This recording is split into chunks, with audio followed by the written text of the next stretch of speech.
সুপ্রিয় শিক্ষার্থীরা, সরকারি এডওয়ার্ড কলেজ পাবনার পদার্থবিজ্ঞান বিভাগের পক্ষ থেকে সকলকে স্বাগত জানাচ্ছি স্নাতক সম্মান দ্বিতীয় বর্ষ অনলাইন ক্লাসে। আজকে আমাদের আলোচ্য বিষয় হচ্ছে পদার্থবিজ্ঞান ব্যবহারিক, অর্থাৎ 222706 কোড বিশিষ্ট যে কোর্স সেটি।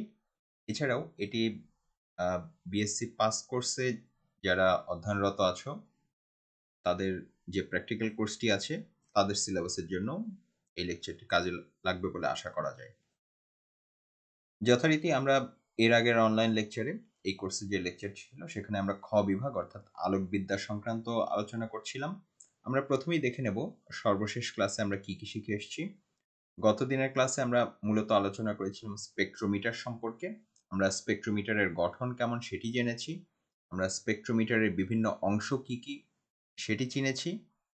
স্পেকট্রোমিটারের যে বিভিন্ন অংশ অর্থাৎ এর মধ্যে একটি টেলিস্কোপ আছে, এর মধ্যে একটি কলিমেটার আছে, তাদেরকে কিভাবে লেভেল করতে হবে এবং কিভাবে ফোকাস করতে হবে সেটি আমরা শিখেছি। স্পেকট্রোমিটারকে আমরা কিভাবে ব্যবহার করব সেটি শিখেছি। স্পেকট্রোমিটারের বিভিন্ন অংশের মধ্যে ক্রসওয়্যার আছে, আলোক উৎস আছে, এসব অংশকে আমরা কোথায় রেখে কিভাবে ব্যবহার করব ব্যবহারিক ক্ষেত্রে সেটি আমরা জেনেছি। এবং সবশেষে আমরা হচ্ছে প্রিজমে আলোর প্রতিসরণ, যেটি এর আগে আমরা তাত্ত্বিক ক্লাসেও পড়ে এসেছি, সেটি আবার একটু পুনরালোচনা করেছি। তাহলে প্রিয় শিক্ষার্থীরা, আমরা আজকে যেটি জানবো সেটি হচ্ছে প্রথমে আমরা একটু আলোর সমবর্তন সম্পর্কে জানবো, কেননা আমাদের একটি ব্যবহারিক পরীক্ষণ রয়েছে, যে ব্যবহারিক পরীক্ষণটিতে আমরা পোলারিমিটার ব্যবহার করি এবং পোলারিমিটার ব্যবহার করে আমরা হচ্ছে চিনির দ্রবণের সাহায্যে তার সমবর্তনের তলের যতটুকু ঘূর্ণন হয় সেই ঘূর্ণনটুকু বা আপেক্ষিক ঘূর্ণনটুকু নির্ণয় করবার চেষ্টা করি। এখন এই পরীক্ষণটি সম্পন্ন করবার জন্য আমাদের তাত্ত্বিক কিছু জ্ঞান প্রয়োজন, যেটি তোমরা ইতোমধ্যে এই বছরই অর্থাৎ এই ইয়ারের যে সিলেবাস, এই ইয়ারের পাঠ্যক্রমেই তোমরা পড়ে এসছো। তাত্ত্বিক ক্লাসে অর্থাৎ থিওরি ক্লাসে তোমরা জেনে এসছো। আমরা প্রয়োজনীয় জ্ঞানগুলো আবার একটু মনে করে নেব। প্রথমে হচ্ছে আলোর সমবর্তন বা আলোর পোলারাইজেশন। পোলারাইজেশন হচ্ছে বিভিন্ন তলে কম্পমান যে আলো বা সাধারণ বা অসমবর্তিত আলো, নন পোলারাইজড লাইট, সেটি যখন সুনির্দিষ্ট একটি তলে কম্পিত হয় বা তার কম্পনটি যখন কোনো একটি সুনির্দিষ্ট তল বরাবর ঘটে থাকে, এই প্রাকৃতিক ঘটনাকে আমরা বলি সমবর্তন বা পোলারাইজেশন অফ লাইট। এই যে এই ছবির মাধ্যমে যদি আমরা একটু দেখতে চেষ্টা করি, এই যে প্রথমে আমরা এখানে যেটি দেখতে পাচ্ছি এটি হচ্ছে অসমবর্তিত আলো বা আনপোলারাইজড লাইট। এখানে আমরা দেখতে পাচ্ছি যে এখানে এর এই দিক বরাবর একটি গতি আছে, এই যে এই দিক বরাবর একটি গতি আছে, এই দিক বরাবর একটি গতি আছে, এমন বিভিন্ন দিক বরাবর এই যে বিভিন্ন তলের মধ্যে কয়েকটি তল এখানে দেখানো হয়েছে, অর্থাৎ এটি হচ্ছে একটি অসমবর্তিত বা সাধারণ আলো। এখন এই অংশে আমরা যেটিকে দেখতে পাচ্ছি সেটিকে আমরা বলছি সমবর্তিত আলো, কেননা এটি শুধুমাত্র একটি মাত্র তল। এই যে এখানে অনেকগুলো তলে কম্পনটি চলছিল, এখানে শুধুমাত্র একটি একক তলে এই কম্পনটি ঘটছে। আর যার মাধ্যমে এই ঘটনাটি ঘটছে বা যে এই পরিবর্তনটি ঘটছে তাকে আমরা সাধারণত বলে থাকি সমবর্তক বা পোলারাইজার। তাহলে প্রিয় শিক্ষার্থীরা, এখানে আমরা হচ্ছে যেহেতু কয়েকটি তলের কথা বলছি, এখানে প্রথমে আমরা জেনে নেব যে কম্পন তল কাকে বলে। এই যে সমতল সমবর্তিত আলোক রশ্মি যেই তল বরাবর কম্পমান থাকে তাকে আমরা বলি হচ্ছে কম্পন তল। এই যে এখানে আছে একটি অসমবর্তিত আলো, তাকে আমরা একটি এখানে পোলারাইজার অর্থাৎ সমবর্তকের মধ্যে দিয়ে পার করলাম। এর ফলে আমরা পোলারাইজারের পরের অংশ থেকে আমরা একটি সমবর্তিত আলোক রশ্মি পেলাম। এখন আমরা খেয়াল করলে দেখব যে এই সমবর্তিত আলোক রশ্মিটি কিন্তু সমবর্তকের পূর্বে যেহেতু অসমবর্তিত আলো, এটি সব দিকেই গতিশীল ছিল। সেটি এই যে সামনে পিছনেও গতিশীল ছিল, উপরে নিচেও গতিশীল ছিল, কোনাকুনি গতিশীল ছিল, সব দিকেই এর কম্পনের বিভিন্ন রকম উপাংশ ছিল। কিন্তু পোলারাইজারটি পার হবার পরে অর্থাৎ সমবর্তিত অংশে এর কিন্তু এখন আর সব দিকে কম্পন নেই, এটি শুধুমাত্র এই বরাবর কম্পিত হচ্ছে। অর্থাৎ এই বরাবর যে তলটি আছে, এই যে এখানে লাল তীর চিহ্ন দ্বারা যেটি দেখানো হয়েছে, এই বরাবর যে তলটি অর্থাৎ এই যে যেখানে আলোর কম্পনটি ঘটছে এদিকে এবং এদিকে, এই তলটিকে আমরা বলবো কম্পন তল। এরপরে আসবো হচ্ছে সমবর্তন তলে। এই যে আলোক রশ্মির গতিপথের সাথে এবং কম্পন তল উভয়ের সাথে লম্ব যে তলটি তাকে আমরা বলি হচ্ছে সমবর্তন তল। এই যে আমরা আগের ছবিটি যদি আবার একটু দেখি, এই যে এই তলটি ছিল আমাদের সমবর্তন তল, অর্থাৎ এই তলের উপরে লম্ব এই যে এইভাবে যে এই তলটি আছে কাত হয়ে, এই যে এখানে আমাদের এই তীর চিহ্ন বরাবর এটিকে যদি আমরা তল হিসাবে বিস্তৃত করতাম, আমরা যেটি পেতাম সেটি হতো আমাদের সমবর্তন তল। তাহলে প্রিয় শিক্ষার্থীরা, এরপরে আমরা জানবো হচ্ছে নিকল প্রিজমের গঠন। নিকল প্রিজম আসলে ক্যালসাইট নামের একটি পদার্থ, যেটি মূলত ক্যালসিয়াম কার্বনেট। এটি একটি কেলাসিত পদার্থ। এটির কেলাস দ্বারা বা ক্রিস্টাল দ্বারা গঠিত যে দুইটি প্রিজম তাদেরকে মুখোমুখি আটকানো হয় হচ্ছে ক্যানাডা বালসাম নামের একটি স্বচ্ছ এক ধরনের আঠা দ্বারা, এবং এটি একটি রম্বোহেড্রাল আকৃতি ধারণ করে। এটির নামকরণ করা হয়েছে এর উদ্ভাবক উইলিয়াম নিকল নামে একজন ইঞ্জিনিয়ার, তার নামানুসারে। এখন এখানে এই যে এটি হচ্ছে নিকল প্রিজম, বাস্তবে দেখতে হচ্ছে এমন। এই যে এখানে তোমরা খুব খেয়াল করলে দেখতে পারবে যে এই যে এখানে একটি প্রিজম রয়েছে, এবং এই যে এই বরাবর এখানে একটি জোড়া রয়েছে, এবং এর নিচের দিকে এখানে আরেকটি প্রিজম। অর্থাৎ এখানে আসলে আমাদের সর্বশেষ অনলাইন ক্লাসে এই কোর্সের আমরা হচ্ছে প্রিজমে আলোর গতিপথটি দেখেছি, এবং প্রিজম সাধারণত কেমন হয়ে থাকে সেটি আমরা দেখেছি। নিকল প্রিজমের গঠনটি হচ্ছে এরকম। এটিকে ইংরেজিতে বাইপ্রিজমও বলা হয়, কারণ এটি আসলে একটি একক প্রিজম নয়।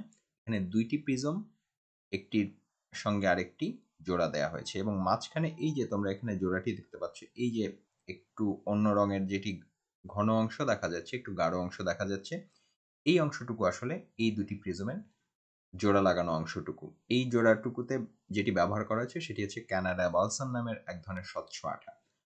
তাহলে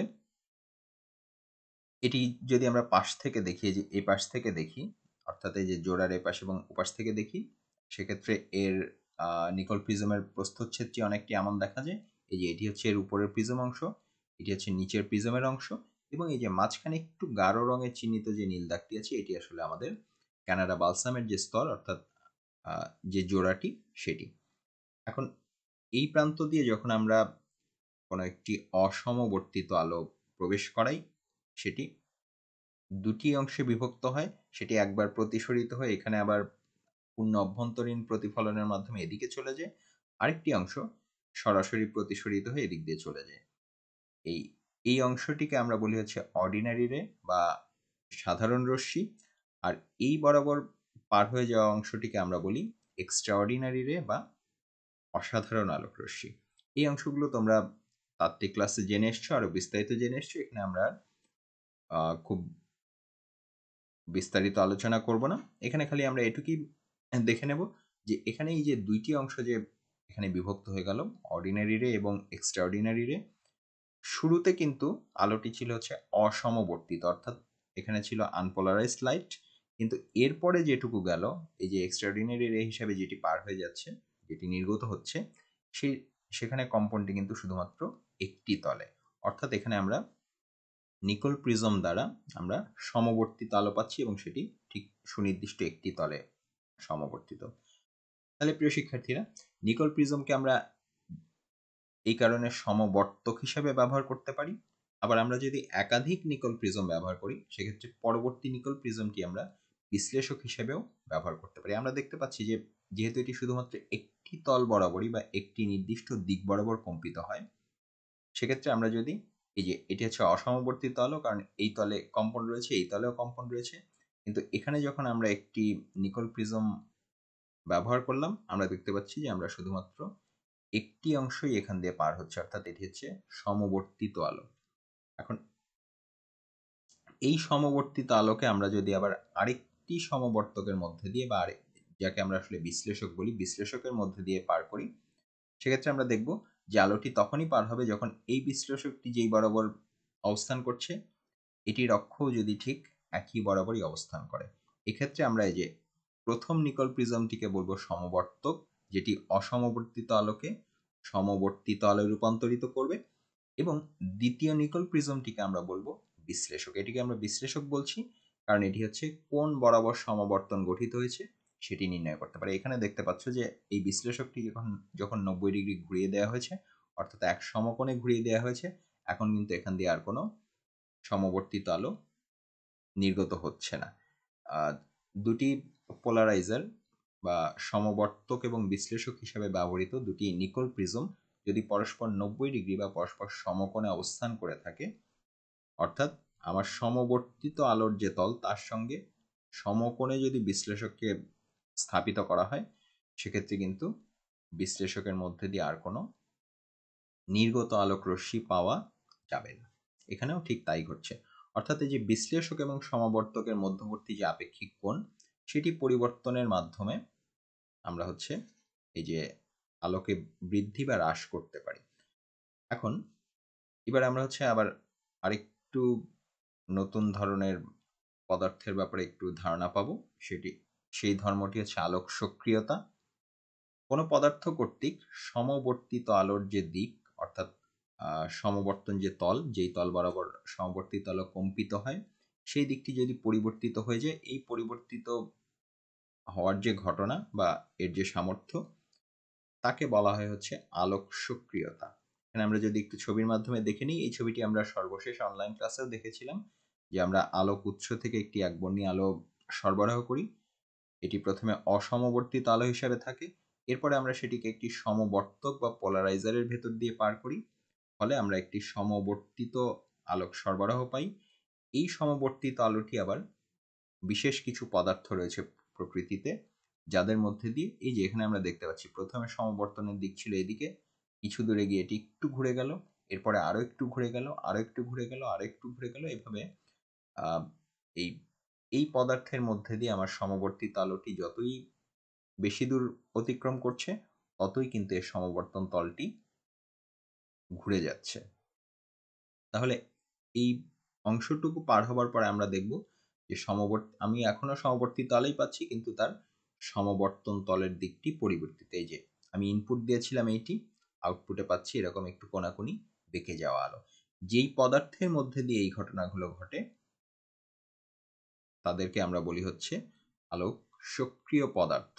অর্থাৎ এই যে এখানে সমবর্তিত আলোর যে সমবর্তন তল ঘুরে যাবার যে ঘটনা, এই ঘটনাটিকে বলা হয় হচ্ছে আলোক সক্রিয়তা। আর এই আলোক সক্রিয়তা যেসব পদার্থের ধর্ম হিসাবে রয়েছে, প্রাকৃতিক ধর্ম, সেই সব পদার্থকে বলা হয় হচ্ছে আলোক সক্রিয় পদার্থ। আমাদের পরিচিত যেসব আলোক সক্রিয় পদার্থ রয়েছে, তার মধ্যে চিনি এবং গ্লুকোজ অন্যতম। আমরা এখানে সাধারণত চিনি দ্রবণকেই আলোক সক্রিয় তরল পদার্থ বা আলোক সক্রিয় পদার্থ হিসেবে ব্যবহার করে থাকি, কারণ চিনি আমাদের খুবই নিত্য পরিচিত একটি জিনিস, এটি যে কোনো স্থানে পাওয়া যায় এবং এটির খরচও অত্যন্ত কম, এটি সহজলভ্য সে কারণে। তাহলে এরপরে আসা যাক হচ্ছে আপেক্ষিক ঘূর্ণন বলতে আমরা কি বুঝি। এই যে আমরা প্রথমে একটি ঘটনা জানলাম, যে ঘটনাটি হচ্ছে সমবর্তন তলের দিক পরিবর্তনের ঘটনা, অর্থাৎ সমবর্তন তল ঘুরে যাচ্ছে বা সমবর্তন তলে একটি ঘূর্ণন ঘটছে। এখন এই ঘূর্ণনটি পদার্থবিজ্ঞানের ভাষায় শুধুমাত্র ঘুরে যাচ্ছে এ কথাটুকু বলাই যথেষ্ট নয়, আমাদের অবশ্যই সেটি পরিমাপযোগ্য হতে হবে এবং আমাদের পরিমাপযোগ্য কোনো একটি সংজ্ঞা থাকতে হবে। সেক্ষেত্রে আমরা যদি আপেক্ষিক ঘূর্ণনের যে প্রচলিত যে সংজ্ঞা, সেটি যদি একটু জেনে নিই। আপেক্ষিক ঘূর্ণনের সংজ্ঞার পূর্বে আমাদের ঘূর্ণনটি কিসের উপরে নির্ভরশীল সেটি আমরা জানব। আলোক সক্রিয় পদার্থের মধ্যে দিয়ে গমনকালে সমবর্তন তলের যে ঘূর্ণন কোণ, এটিকে যদি আমরা থিটা দ্বারা প্রকাশ করি, সেটি দুটি রাশির উপরে নির্ভরশীল। একটি হচ্ছে আলোক সক্রিয় পদার্থের ঘনমাত্রা এবং আরেকটি হচ্ছে তার আলোক সক্রিয় পদার্থের ভেতর দিয়ে অতিক্রান্ত দূরত্ব। ঘনত্বকে আমরা সি দ্বারা প্রকাশ করছি এবং অতিক্রান্ত দূরত্বকে আমরা এল দ্বারা প্রকাশ করছি, এবং এই থিটা রাশিটি হবে হচ্ছে সি এবং এল এর সমানুপাতিক। অর্থাৎ গাণিতিকভাবে যদি আমরা বলি, আমরা পাচ্ছি যে থিটা প্রপোর্শনাল টু সি এবং থিটা প্রপোর্শনাল টু এল। এখন সমানুপাতিক কোনো একটি সম্পর্ককে আমরা যদি একত্রিত করি এবং সমীকরণ আকারে লিখতে যাই, সেক্ষেত্রে আমাদের একটি সমানুপাতিক ধ্রুবকের প্রয়োজন হবে।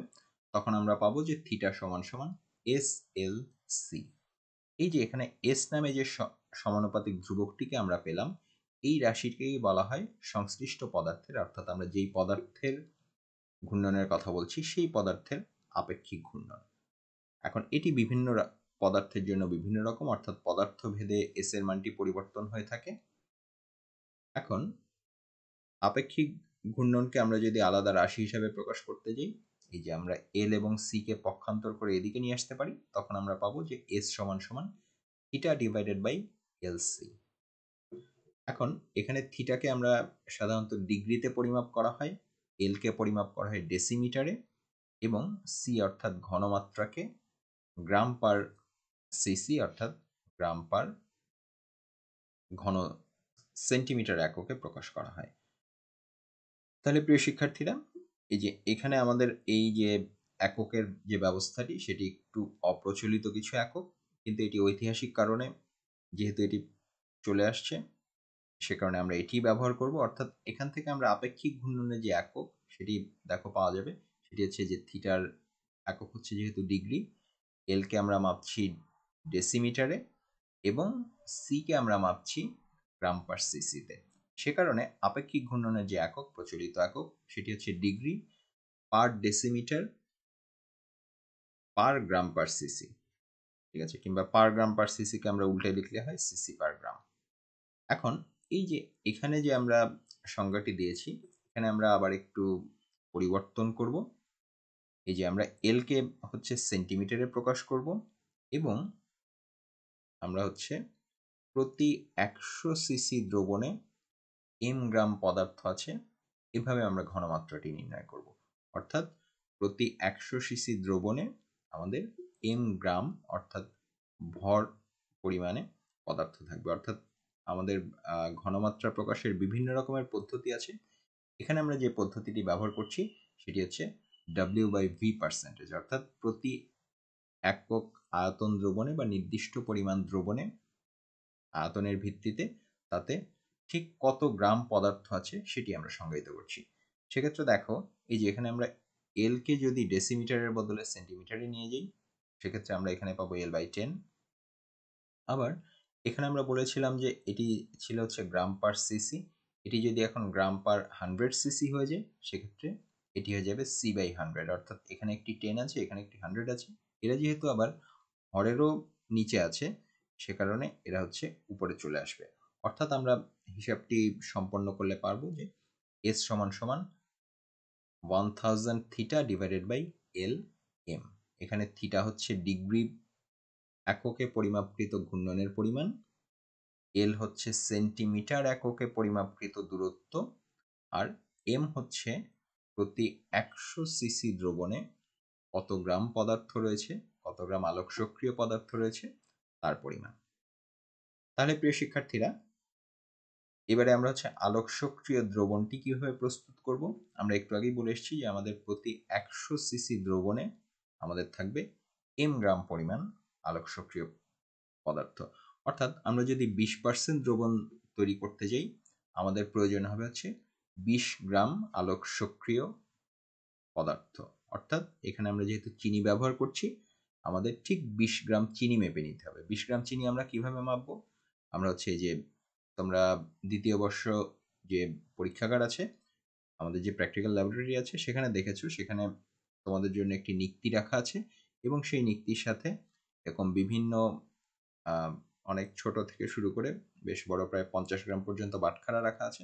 তোমরা হচ্ছে এটি দ্বারা যেহেতু খুব সূক্ষ্মভাবে মাপা যায় নিক্তি কিভাবে ব্যবহার করতে হয় সেটি তোমরা অনেকদিন আগে থেকেই জেনে এসছো, এটি নতুন করে বলবার কিছু নেই।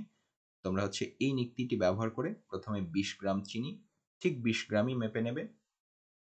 এরপরে তোমরা হচ্ছে এমন একটি মেজারিং সিলিন্ডার নেবে, দেখবে যে এখানে হচ্ছে সিসিতে দাগ কাটা আছে, এটি 10 CC, 30 CC, 50 CC, 70 CC, 90 CC, 110 CC ইত্যাদি। এই যে এই রকম কোনো একটি স্থানে এটি হচ্ছে ঠিক 100 সিসি। এখন তোমরা এই যে 20 গ্রাম চিনিটি যে মেপে নিয়েছো, তোমরা প্রথমে এই 20 গ্রাম চিনি এখানে নেবে, এর মধ্যে তার আগে হচ্ছে কিছু পরিমাণ পানি নিয়ে নেবে এবং অবশ্যই সেই পানিটি হবে পাতিত পানি। এখানে যদি তোমরা সরাসরি যে আমাদের ট্যাপের পানি ব্যবহার করো বা খোলা পানি ব্যবহার করো, খোলা পানিতে কিন্তু লবণ থেকে শুরু করে বিভিন্ন রকম খনিজ পদার্থ থাকতে পারে যার বিভিন্ন রকম অন্যান্য রাসায়নিক ধর্ম রয়েছে বা তাদেরও কোনো আলোক সক্রিয় পদার্থ থাকতে পারে, সে কারণে আমরা হচ্ছে পাতিত পানি ব্যবহার করব।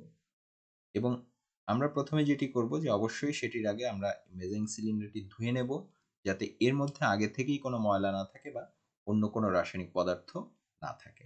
ধুয়ে নেবার পরে আমরা এতে 100 থেকে একটু কম, আমরা হয়তো 70 বা 60 মিলিলিটার পানি নেব। অবশ্যই পাতিত পানি নেব। সেই পাতিত পানির মধ্যে আমাদের আগেই মেপে রাখা যে 20 গ্রাম পরিমাণ চিনি, সেটি আমরা ভালোভাবে মিশিয়ে নেব। মিশে যাওয়ার পরে আমরা খুবই সাবধানে এর মধ্যে আস্তে আস্তে, এর মধ্যে ধীরে ধীরে আমরা আরো কিছু পানি যোগ করব, যতক্ষণ না আমাদের দ্রবণের আয়তন ঠিক 100 সিসি পরিমাণ হয়। দ্রবণের আয়তন যখন ঠিক 100 সিসি হয়ে যাবে, তখন আমরা পেয়ে গিয়েছি যে 20% দ্রবণ 100 সিসি পরিমাণে। এরপরে আমরা যেটি করব, এই যে আমাদের এই 20% দ্রবণটি, এই যে এখানে আমাদের প্রথম ক্লাসে আমরা যখন পোলারিমিটারের গঠন সম্পর্কে পড়েছি, আমরা জানি যে পোলারিমিটারের ভেতরে এমন একটি অংশ থাকে যেটি হচ্ছে একটি কাচের টিউব, যেটির আবার এক পাশ খোলা যায়। তোমরা হচ্ছে যে এই এক পাশটি খুলে নেবে, অন্য পাশটি বন্ধ থাকবে, এবং এরপরে ধীরে ধীরে এই টিউবটি, এই যে কাচের যে পাত্রটি, সেটি তোমরা যতটুকু ধারণ করতে পারে, এর ধারণ ক্ষমতা অনুসারে তোমরা এই মেজারিং সিলিন্ডারে প্রস্তুতকৃত যে চিনি দ্রবণ, সেটি দ্বারা এটি পূর্ণ করবে। এটি একদম পূর্ণ হয়ে যাবার পরে তোমরা অবশ্যই খেয়াল রাখবে যাতে এখানে কোনো বুদবুদ না থাকে বা অন্য কোনো কিছু যাতে এর মধ্যে ঢুকে না পড়ে। এরপরে এটি হচ্ছে এই চিনি দ্রবণ দ্বারা পূর্ণ করবার পরে তোমরা এই যে প্রান্তটি, এই যে ঢাকনাটি, সেটি শক্ত করে আটকিয়ে দেবে, এবং এরপরে হচ্ছে আমাদের পোলারিমিটারের যেই অবস্থানে, এটির জন্য নির্দিষ্ট যে স্থান আছে, সেখানে একে স্থাপন করবে। এরপরে আমাদের পোলারিমিটার এখন রেডি। এরপরে আমরা হচ্ছে সমবর্তন তলের যে ঘূর্ণন, সেটি পরিমাপ করব এবং ছকে সেটি লিপিবদ্ধ করব। এখানে প্রথমে আমরা দেখে নিই, আমরা প্রথম ক্লাসে পোলারিমিটারের ব্যবহার কিভাবে করতে হবে সেটি দেখে এসেছিলাম। যদি কেউ ভুলে গিয়ে থাকো, তোমরা এই কোর্স সংক্রান্ত, অর্থাৎ আলোকবিদ্যার পদার্থবিজ্ঞান ব্যবহারিক সংক্রান্ত লেকচার 1 যেটি, সেটি আবার একটু দেখে নিতে পারো। এখানে এই যে তোমাদের আবার একটু মনে করিয়ে দিই, এই যে এই বরাবর আমরা চোখ রাখি, এই বরাবর আমরা হচ্ছে একটি অর্ধছায়া অঞ্চল দেখতে পাই। এই যে এই অংশটুকু, এটুকু যদি একটু বড় করে দেখি, এমন দেখা যায়। এবং এই যে এখানে একটি স্কেলের মতো অংশ রয়েছে, এটুকুকে যদি আমরা একটু বড় করে দেখি, সেটি হচ্ছে এমন চেহারা দেখা যায়। এখন আমরা যেটি করব, আমরা প্রথমে হচ্ছে এই অংশে, অর্থাৎ অভিনেত্রে আমাদের চোখটি রাখবো, এর ভেতর বরাবর তাকাবো। এরপরে এই স্ক্রুর মাধ্যমে আমরা হচ্ছে এটিকে ঘোরাবো, এবং ঘুরিয়ে আমরা এমন একটি অবস্থানে রাখবো যেন, এই যে এখানে কিন্তু এটি সঠিক অবস্থান নয়, কেন? কারণ এই একটি অংশ বেশি উজ্জ্বল, আরেকটি অর্ধবৃত্ত অনুজ্জ্বল। আমরা হচ্ছে এদেরকে ঘুরিয়ে এমন অবস্থানে আনবো, যেই অবস্থানে আনলে এই অংশ এবং এই অংশ, এই যে দুইটি অর্ধচ্ছায়া অঞ্চল অর্থাৎ অর্ধবৃত্তাকার অঞ্চল, সমানভাবে উজ্জ্বল হয়। অর্থাৎ আমরা সমান উজ্জ্বলতা বিশিষ্ট একটি বৃত্তাকার হলুদ চিত্র দেখতে পাই। যখন আমরা সেটি পাবো, তখন আমরা হচ্ছে আবার এই যে বাইরের স্কেলটি ব্যবহার করে দেখে নেব যে আমাদের পার্টটি কত। এই যে এখানে যেরকম, এটি হচ্ছে আমাদের ভার্নিয়ার স্কেলের 0 দাগ। এরপরে আমরা দেখব যে আমাদের মূল স্কেল পার্ট কত এবং ভার্নিয়ার স্কেল পার্ট কত, এবং সেটি আমরা হিসাবটি এখন সম্পন্ন করব না, আমরা হচ্ছে শুধুমাত্র পার্টটি দেখে নিয়ে সেটি আমরা খাতায় লিপিবদ্ধ করে রাখবো পরবর্তীতে হিসাব করবার জন্য। এরপরে একটু আগে আমরা যেটি জেনেছি যে আমরা প্রথমে হয়তো মনে করো তুমি হচ্ছে 25% ঘনত্ব বিশিষ্ট চিনি দ্রবণ দ্বারা পরীক্ষণ শুরু করলে, এরপরে তুমি হচ্ছে তার মধ্যে যদি আগেই হিসাব করে নির্দিষ্ট পরিমাণ পানি যোগ করো, তুমি সেটিকে কিন্তু ঘন একটি দ্রবণকে কিন্তু আরো বেশি পরিমাণে দ্রাবক যোগ করে, অর্থাৎ আরো বেশি পানি বের করে, পানি যোগ করে পাতলা করা যায়। অর্থাৎ 20% থেকে আমরা চাইলে 15% দ্রবণ তৈরি করতে পারবো। অবশ্যই আগে থেকে আমাদের হিসাব করে নিতে হবে যে ঠিক কতখানিতে কতখানি পানি মেশাতে হবে। এরপর 15% থেকে আমরা আবার 10% দ্রবণ নির্ণয় করতে পারবো, এবং 10% থেকে আমরা আবার 5% দ্রবণ তৈরি করতে পারবো। এভাবে আমরা ধাপে ধাপে, আমরা প্রথমে হচ্ছে সবচেয়ে বেশি ঘনত্ব বিশিষ্ট যে দ্রবণ, সেটি তৈরি করে নেব, সেটির পার্ট নেব। এরপরে আমরা হচ্ছে নতুন আর কোনো চিনি ব্যবহার না করে আগের দ্রবণেই অতিরিক্ত পানি যুক্ত করে প্রয়োজনীয় পরিমাণে আমরা হচ্ছে পরবর্তী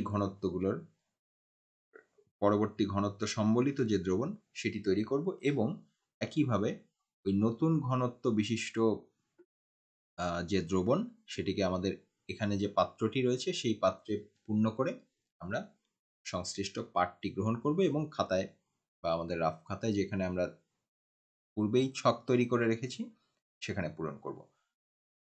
তাহলে প্রিয় শিক্ষার্থীরা, আমরা যদি উপাত্ত সংগ্রহের যে অংশটুকু অর্থাৎ ছকটুকু যদি একটু দেখে নেই, যে আমাদের ছকটির চেহারা মোটামুটি এমন। অর্থাৎ আমরা যেটি করব, এই যে প্রথমে আমরা হচ্ছে দ্রবণের ঘনত্ব এটি প্রথমেই আমরা লিখে নেব যে আমরা কত কত নিতে চাচ্ছি। ধরো 20%, 15%, 10% ইত্যাদি যতগুলি আমরা নিতে চাই। এরপরে আমরা হচ্ছে দুটি অংশ করব, একটি হচ্ছে পাতিত পানির জন্য পাঠ, আরেকটি হবে আমাদের চিনি দ্রবণের জন্য পাঠ। প্রয়োজনে এটির পাঠ আমরা পরেও নিতে পারবো। আমরা প্রথমে চিনি দ্রবণের জন্য যে পার্টটি, এই যে 20%-এর জন্য কত, 15%-এর জন্য কত, 10%-এর জন্য কত, 5%-এর জন্য কত, এভাবে আমরা পার্টগুলি নিতে থাকব। এরপরে যখন আমাদের চিনি দ্রবণের পার্টটি শেষ হয়ে গিয়েছে, এরপরে আমরা হচ্ছে শুধুমাত্র পানি দ্বারা পূর্ণ করে আমাদের যে মাঝখানের যে টিউবটি অর্থাৎ পানি রাখার যে পাত্রটি রয়েছে পোলারিমিটারের সাথে, সেটিকে শুধুমাত্র বিশুদ্ধ পাতিত পানি দ্বারা পূর্ণ করে আমরা আবার পাঠটি নেব। আমরা যখন শুধু পাতিত পানি ব্যবহার করছি তখন আসলে আমাদের যে দুইটি নিকল প্রিজম অর্থাৎ পোলারাইজার এবং অ্যানালাইজার অর্থাৎ সমবর্তক এবং বিশ্লেষক, তাদের মধ্যে আদি অবস্থানটি আমরা এখান থেকে জানতে পারবো। এই আদি অবস্থান থেকে যখন আমরা এই চিনির দ্রবণের জন্য যেই পাঠটি পেয়েছি অর্থাৎ এই যে এই এ এবং বি এর আমরা যে পার্থক্যটি যখন নির্ণয় করব, সেটি হবে আসলে আমাদের সমবর্তন তলের ঘূর্ণনের পরিমাণ বা যেটিকে আমরা ঘূর্ণন কোণ থিটা বলছি। এরপরে আমরা যেহেতু এখানে আগেই মেপে নেব যে আমাদের যে কাঁচ নির্মিত যে টিউবটি অর্থাৎ আমাদের দ্রবণ রাখবার যে পাত্রটি সেটির দৈর্ঘ্য কত, সেটির দৈর্ঘ্যটি হবে হচ্ছে আমাদের এল অর্থাৎ অতিক্রান্ত দূরত্ব। এই যে এখানে এম তো আমরা আগে থেকেই ঠিক করে নিয়েছি যে আমরা 20 নেব বা 15 নেব বা 10 নেব ইত্যাদি, সেটি যেহেতু আমাদের জানা আছে এবং লিখে রাখছি, সেই মানটি আমরা জানি। এরপরে আমরা ধরা যাক আমরা হচ্ছে এই পাতিত পানির জন্য আমরা পাঠ পেলাম হচ্ছে 12.6 ডিগ্রি।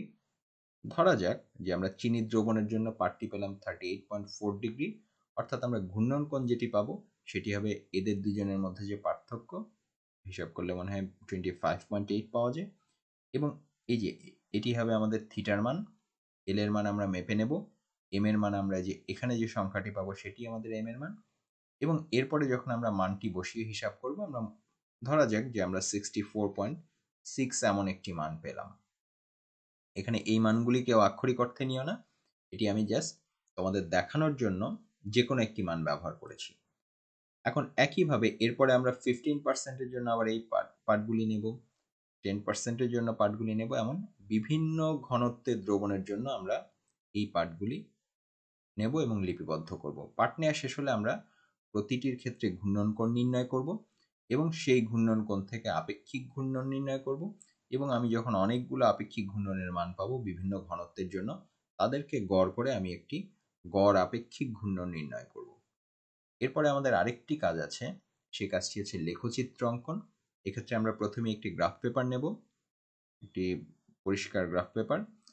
এরপরে সেখানে আমরা হচ্ছে এক্স অক্ষ এবং ওয়াই অক্ষ স্থাপন করব। আমরা যদি আগে একটু টেবিলের দিকে তাকাই, টেবিলে আমাদের এখানে যা যা প্লট করতে হবে সেটি হচ্ছে দ্রবণের ঘনত্ব অনুভূমিক অক্ষে এবং আমাদের ঘূর্ণন কোণের পরিমাণ সেটি হচ্ছে থিটা, সেটি হচ্ছে ওয়াই অক্ষে। অর্থাৎ এখানে আমাদের এম এর সঙ্গে থিটার একটি গ্রাফ হবে। এখন আমরা যদি খেয়াল করি যে আমরা যদি M20 থেকে শুরু করে থাকি এবং এখানে তোমরা খেয়াল করবে যে থিটার মানটি কিন্তু কমছে, অর্থাৎ এটি সম্ভবত সর্বোচ্চ মান। সেক্ষেত্রে আমরা সেই অনুসারে একে স্কেলিং করে ফেলবো। এই যে দ্রবণের ঘনত্ব যেহেতু আমরা 20 পর্যন্ত পেয়েছি, এখানে আমরা নিলাম এটি হচ্ছে 5, 10, 15, 20 ইত্যাদি, এবং এদিকে হচ্ছে আমরা 10, 20, 30, 40 ইত্যাদি নিলাম। সেটি তোমাদের যেভাবে সুবিধা হয় তোমরা হিসাব করে নেবে। এবং এখানে যে গ্রাফটি আমি দেখিয়েছি সেটি যদি আমরা স্কেলিংটি দেখাই, এক্স অক্ষে এখানে ক্ষুদ্রতম বর্গের এই যে আমরা 10 ঘর সমান 5 নিয়েছি, অর্থাৎ এই প্রতিটি ছোট নীল ঘর মানে হচ্ছে 5-এর 10 ভাগের 1 ভাগ, যেটি 0.5। তোমাদের ক্ষেত্রে কিন্তু এটি ভিন্ন হতে পারে। আর ওয়াই অক্ষে এক্ষেত্রে যেখানে দেখানো, এখানে যেটি দেখানো হয়েছে যে এই যে 5 ঘর মানে হচ্ছে 10, অর্থাৎ প্রতিটি ছোট বাহুর মান আসলে 2। তাহলে এখানে যে মানগুলো আমরা পাচ্ছি সেগুলো যদি আমরা বসিয়ে দিই, প্রথমটি আমরা পেয়েছি x এর মান 20, অর্থাৎ m এর মান 20 এবং থিটার মান হচ্ছে 25.8 বা প্রায় 26। তাহলে এই যে এটি হচ্ছে 20 এর দাগ, এখানে হচ্ছে 10, 20, এরপরে হচ্ছে 22, 24, 26। তাহলে মোটামুটি এরকম একটি অবস্থানে আমরা প্রথম বিন্দুটি পাবো। সেখানে আমরা প্রথম বিন্দুটি বসিয়ে দিলাম। এরপরে আমরা হচ্ছে পরের সংখ্যাটি নেব এবং সেটিকে বসিয়ে দেব। এরপরের পার্টটি নেব, সেটি বসিয়ে দেব, তারপরের পার্টটি নেব এবং বসিয়ে দেব। এভাবে আমরা সবগুলো পার্ট যখন বসিয়ে ফেলব, এক্ষেত্রে যদি আমাদের পার্ট নেওয়া সঠিক হয়ে থাকে, আমাদের একটি সরল রৈখিক লেখচিত্র পাওয়ার কথা। কারণ ঘনত্বের সঙ্গে ঘূর্ণন কোণের যে সম্পর্কটি আমরা প্রথমেই দেখে এসেছি, সেটি হচ্ছে একটি সমানুপাতিক সম্পর্ক। কেননা এখানে দৈর্ঘ্য কিন্তু এল কিন্তু এখানে সবার জন্যই সমান, সেটি হচ্ছে টিউবের দৈর্ঘ্য এল। অর্থাৎ এখানে একটি পরিবর্তন হচ্ছে, সেটি হচ্ছে থিটার সঙ্গে এম এর যে সম্পর্ক সেটি। অর্থাৎ আমরা যদি এবার একটি এই বিন্দুগুলো স্কেল বসিয়ে যোগ করে দিই, আমরা মোটামুটি এমন একটি সরল রেখা পাবো। প্রথমে হালকা করে দাগ টেনে, গ্রাফ সংক্রান্ত লেকচার আমি এর আগে একাধিকবার দিয়েছি, এটি এর নতুন করে বলবার কিছু নেই। আমরা প্রথমে হালকা করে গ্রাফটি করে নেব এবং যখন আমরা দেখব যে আমাদের মোটামুটি দাগ টানাটি ঠিক হয়েছে, এরপরে আমরা হচ্ছে সেটিকে গাঢ় করে দেব। তাহলে প্রিয় শিক্ষার্থীরা, এই যে লেখচিত্রটি আমরা অঙ্কন করলাম, এই লেখচিত্র থেকে আমরা আপেক্ষিক ঘূর্ণন নির্ণয় করতে পারবো। এই যে আমাদের আগের অংশের যে গ্রাফটি, সেটি আমরা আবার দেখতে পাচ্ছি, এটিকে এখন গাঢ় করে দেওয়া হয়েছে। এবার আমাদের যেটি প্রয়োজন হবে, যে এই গ্রাফ থেকে আমাদের একটি এম এবং থিটার যে অনুপাত, সেটি নির্ণয় করতে হবে। অর্থাৎ আমাদের আসলে এই গ্রাফের ঢালটি নির্ণয় করতে হবে, কিংবা যে কোনো একটি বিন্দু থেকে। এখানে একটি সুবিধা রয়েছে যে এখানে যেহেতু এটি মূলবিন্দুগামী সরলরেখা, সেক্ষেত্রে আমাদের ত্রিভুজ আঁকবার কোনো প্রয়োজন নেই। যে কোনো একটি বিন্দুতে আমরা যদি ভুজ এবং কোটি নির্ণয় করি এবং তাদের অনুপাতটি নেই, সেটিই কিন্তু আমাদের ঢালের পরিমাণ হবে। তাহলে এই বিন্দুটি বেছে নেবার ক্ষেত্রে আমরা অবশ্যই এমন একটি বিন্দু বেছে নেব যেই বিন্দুটির এক্স স্থানাঙ্ক এবং ওয়াই স্থানাঙ্ক সুস্পষ্টভাবে নির্ণয়যোগ্য। যেমন এই বিন্দুটি আমরা কখনো নেব না, কারণ এই বিন্দুটির হচ্ছে এই যে দুই ঘরের মাঝখান দিয়ে গিয়েছে, অর্থাৎ এর এক্স এবং ওয়াই স্থানাঙ্ক কত সেটি আমরা সুনির্দিষ্টভাবে নির্ণয় করতে পারছি না। সে কারণে আমরা হচ্ছে এমন একটি বিন্দু বেছে নেব, আমরা যে এই বিন্দুটি বেছে নিতে পারি, কিংবা এই বিন্দুটি বেছে নিতে পারি, কিংবা এই বিন্দুটি বেছে নিতে পারি। এখানে আমরা যদি এই বিন্দুটি বেছে নিই, সেক্ষেত্রে আমরা হচ্ছে এই বিন্দু থেকে এক্স অক্ষের উপরে এবং এই বিন্দু থেকে ওয়াই অক্ষের উপরে দুটি রেখা টানব এবং এরা যেখানে এক্স অক্ষকে এবং ওয়াই অক্ষকে ছেদ করলো, এটি হবে আমাদের সংশ্লিষ্ট এম এর মান, এটি হবে আমার সংশ্লিষ্ট থিটার মান। এর আগে আমরা মূল সূত্রটি যদি আবার একটু মনে করে নিই, যে আমরা যেটি হিসাব করছিলাম যে এস মানে হচ্ছে 1000 theta divided by L M. এই যে এখানে আমরা থিটার মান হিসাবে বসিয়ে দেব এই লেখচিত্র থেকে প্রাপ্ত এখানে যে মানটি, সেটি এখানে এম এর বদলে আমরা বসিয়ে দেব এই লেখচিত্রের এক্স অক্ষ থেকে আমরা যেখানে এই রেখাটি ছেদ করছে তার মানটি, এবং এল এর মান তো আমরা আগেই নির্ণয় করে রেখেছি, এবং এখানে হিসাব করলে আমরা লেখচিত্র থেকে একটি আপেক্ষিক ঘূর্ণনের মান বের করতে পারবো। তাহলে প্রিয় শিক্ষার্থীরা, এবার হচ্ছে ফলাফল লিখবার পালা।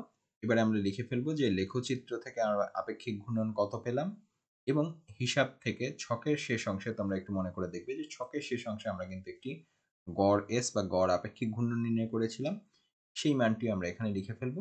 যদি আমাদের পরীক্ষণ সঠিক হয়ে থাকে, সেক্ষেত্রে অবশ্যই এই দুটি মান মোটামুটি, যদি হুবহু এক নাও হয়ে থাকে, কাছাকাছি একটি মান আমাদের পাওয়ার কথা। আর কেউ যদি দেখো যে এই মান দুটির মধ্যে বেশ বড় একটি পার্থক্য হয়ে যাচ্ছে, সেক্ষেত্রে আমার পরামর্শ থাকবে যে তোমাদের অবশ্যই পরীক্ষণে কোনো বড় ধরনের ভুল হয়েছে। তোমাদের এই পরীক্ষণটি সেক্ষেত্রে আবার সম্পন্ন করে আবার প্রথম থেকে পাঠগুলো নিতে হবে এবং সঠিকভাবে মনোযোগ দিয়ে হিসাবটি করতে হবে। এরপরে আমরা হচ্ছে আলোচনায় লিখে ফেলবো। আলোচনার বিভিন্ন পয়েন্টে আমাদের কি কি সমস্যা হতে পারে বা কি কি সমস্যা হয়েছে, কি কারণে আমাদের এই পাঠগুলো ভিন্ন এসছে, কি কারণে পাঠগুলো আমরা পুরোপুরি সঠিক পাইনি, এই সংক্রান্ত আলোচনা আমরা করব নিজের ভাষায়, এবং এর মধ্য দিয়েই আমাদের এই পরীক্ষণটি সম্পন্ন হবে। তাহলে প্রিয় শিক্ষার্থীরা, আমরা আজকের এই অনলাইন ক্লাসের সর্বশেষ অংশে চলে এসেছি। আমরা যদি একটু পাঠ পুনরালোচনা করি, আমরা প্রথমে আজকে যেটি জানলাম আলোর সমবর্তন, এটি আমরা আগেও জানতাম, আবার নতুন করে একটু পুনরালোচনা করলাম। আমরা সমবর্তন তল এবং কম্পন তল কি সেটি আবার একটু মনে করলাম। আলোক সক্রিয়তা কাকে বলে সেটি আমরা জানলাম। আলোক সক্রিয় পদার্থ কাকে বলে সেটি জানলাম। এবং আলোক সক্রিয় দ্রবণের প্রস্তুতি আমরা কিভাবে করব, অর্থাৎ এখানে আসলে আমরা চিনির দ্রবণ প্রস্তুত করছি, সেটির প্রস্তুত প্রণালী আমরা কিভাবে নিক্তি এবং মেজারিং সিলিন্ডার ব্যবহার করে প্রয়োজনীয় ঘনত্বের আলোক সক্রিয় দ্রবণ প্রস্তুত করব সেটি জেনেছি।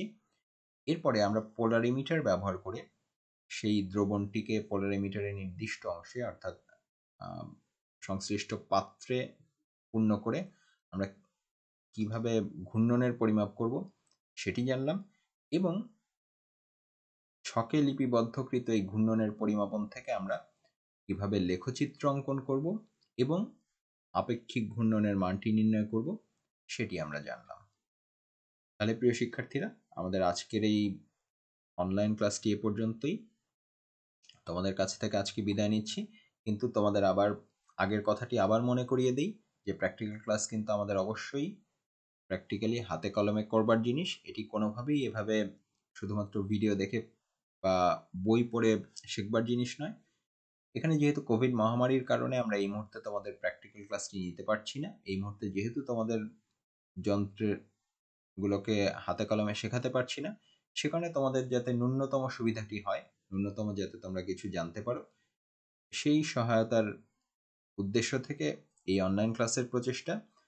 তোমরা এখান থেকে অবশ্যই কিভাবে করতে হবে এটি একটু মনোযোগ দিয়ে শিখে নেবে, এবং যখনই আমাদের শ্রেণীকক্ষে আমরা ক্লাস নেবার মতো পরিস্থিতি পাবো, তখনই তোমরা এই পরীক্ষণগুলো প্রত্যেকে নিজেরা হাতে কলমে করবে এবং এই মানগুলো তোমরা নিজেরা হিসাব করবে। ততক্ষণ পর্যন্ত আমাদের এই অনলাইন ক্লাস চলমান থাকবে। সবাই সুস্থ থাকো, নিরাপদে থাকো এবং অবশ্যই পরিবারের সকলকে নিয়ে সুস্থ এবং ভালো থাকো।